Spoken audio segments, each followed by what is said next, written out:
Guys आमच्या स्टॉलला तर गाईज आज कॉलेजमध्ये आहे आनंद मेळावा आणि हॉस्टेलर्सचं कसं झालंय की बाहेरचे कोणी असले तर त्यांना काही ना काही सांगायचं. आता इथं काही कमी पडलं का हॉस्टेलवर सांगायचं आम्ही लगेच जाणून घेतो.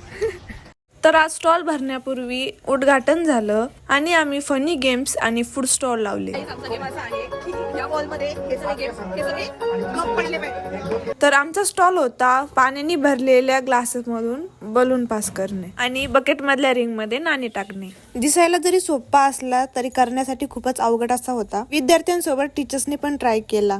नंतरचा गेम होता एका गाडीत सगळ्या मेणबत्त्या पेटवणे आणि जिंकल्यावर व्हाईट कार्ड मिळणार होतं जे ह्या मॅडमला मिळालं. ह्या गेम मध्ये अजय देवगणला टिकली लावायची होती आणि इथे तर अजय देवगण सोबत खूपच मोठा स्कॅम झाला. काय झाला ते तुम्हीच सांगा आता. असे बरेच गेम होते. तर गाईज आपल्याला आजच्या आनंदनगरीत का आनंद मेळाव्यात सगळं एक्सप्लोअर करायचं. त्याला आपल्या स्टॉलवर जाऊ भेट देऊ. पहिली भेट दिली ती BCSच्या प्रेमाच्या वडापावला.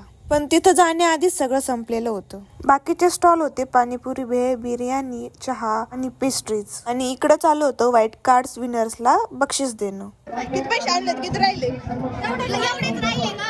तर गाईज व्हाईट तिकीट भेटलं त्याच्यात शॅम्पू त्यांना बक्षीस.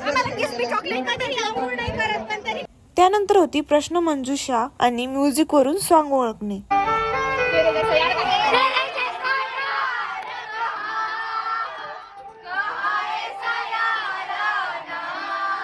त्यानंतर होती संगीत खुर्ची आणि आम्ही गेलो प्रॅक्टिसला. तिथं 10 मिनिटं प्रॅक्टिस करून आम्ही आलो मेन स्टेजला कारण उद्या आहे गॅदरिंग.